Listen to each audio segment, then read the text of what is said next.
Word on the street is Black Ops 7 is gonna feel like Black Ops 2, which is either the biggest news of the decade or the biggest setup for heartbreak since Ghosts tried to follow Modern Warfare 2. How many of you guys played Black Ops 2, by the way?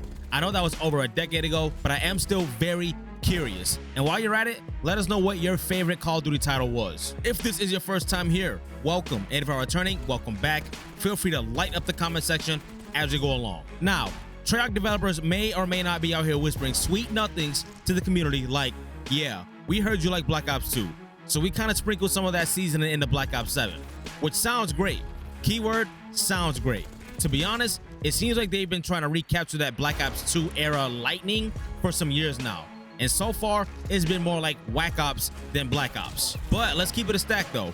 Black Ops 2 damn near had it all. The campaign, the pick 10 system as far as the loadouts, score streaks that didn't require a PhD to use, and arguably one of the most lit zombie systems ever. Next to Black Ops 3, but that's just my personal opinion. If Black Ops 7 channels even half of that energy, we might finally have a golden era type COD on our hands. Now, the developer that spoke over at COD Champs, his name is Lawrence Metton. I've mentioned his name a few times here on the channel before.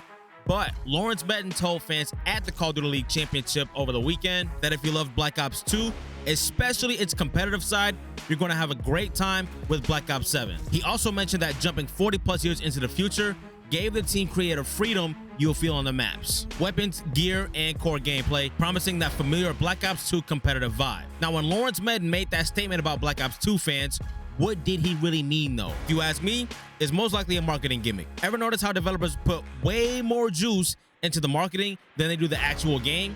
This is one of those situations here, but if I'm proved wrong when Black Ops 7 drops, I'll eat my fucking words. And why did he use Black Ops 2?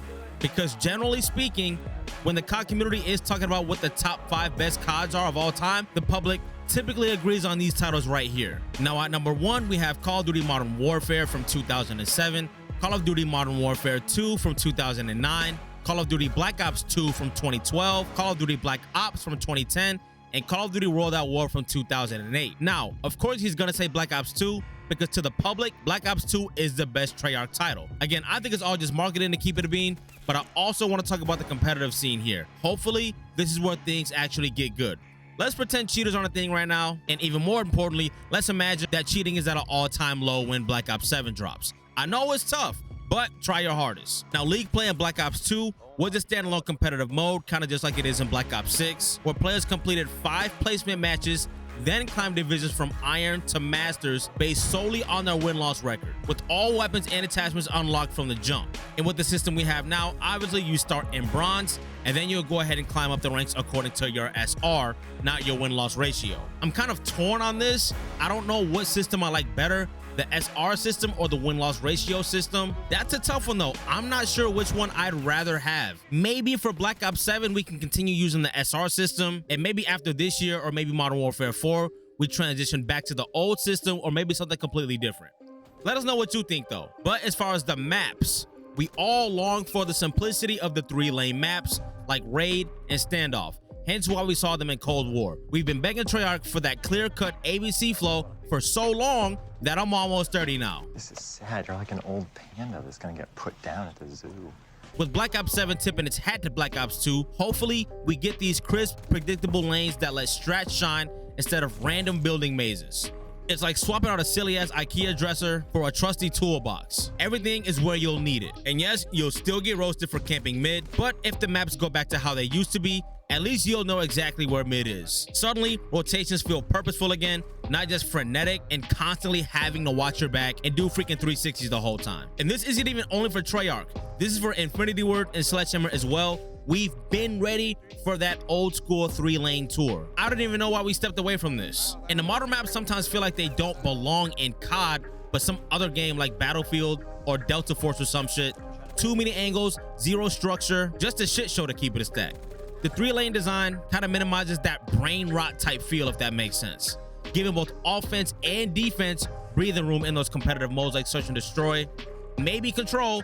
Hopefully, this is the last year we are playing Control in Black Ops 6. Give us anything at that point. Give us freaking domination, hell, I'd rather play freaking team deathmatch before I start playing control again. I did hear we are getting a game mode like uplink, but that'd be a conversation for another video. Anyway though, with these kind of maps, you can commit to a hard flank, rotate mid, then collapse B without fumbling through random hallways. Just small stuff like that is how competitive COD felt back in the day. Just solid teamwork and map sense. Black Ops 7 promising that Black Ops 2 style flow leaves room for us to outplay our opponents, not outmaze them. Now, as far as the loadouts and the perks and all that, we've all kind of been longing for the pick 10 system, especially in Treyarch games. The pick 10 system let you stack perks and attachments, and it just felt so much more customizable, not so restrictive. You could run FMJ, sleight of hand, Ghost, and if you still have a wild card slot for shits and gigs, you can slap on fast hands, scavenger, and hardline. Now again, at this point, it seems like we're forced into these claustrophobic perk slots, sacrificing too many gadgets for a single tactical or second perk. The Black Ops 6 system isn't horrible. It is the most traditional we've had in a long time,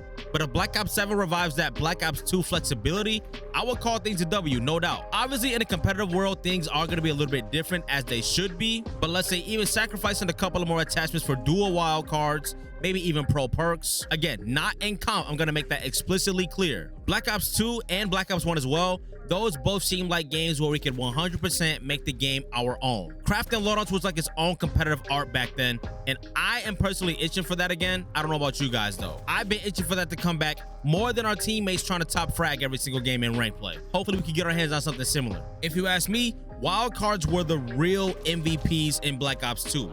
You were able to use up to 3 wild cards in one loadout. Nowadays, it's like you're ordering a burger and you can't even choose your own toppings. Now, we did touch base on a handful of perks earlier, but I do want to talk about awareness. I wasn't a fan of this perk for competitive for obvious reasons, but this was the OG footstep and movement amplifier in Black Ops 2. Your ears suddenly turned into a radar. Every sound sounded like a tap dance recital. This perk gave you comms way better than any other human could give you comms. Now, will this perk be in Black Ops 7? Maybe, but I'll tell you what, for the rest of Black Ops 6 and before we get Black Ops 7, you can just rock a pair of Waves customs in your monitors. Same effect, minus the digital distortion if you remember that perk. Use code NERV7 for 10% off any purchase at checkout. This will be the second link down in the description. So yeah, Black Ops 2 perks felt like permission slips to experiment, while today's systems hand you a checklist and say, all right, just pick a few. If you're curious why Ricochet's anti-cheat is basically on a coffee break until further notice, check out my deep dive right here. And if you want a no BS blueprint for how Treyarch can dodge another flop, peep this video right here. We talk about 10 things Black Ops 7 needs to not be a horrible game. If you dug the video, drop a like. I'll see you guys over on one of these 2 videos. And if not, I guess I'll see you in the COD lobby.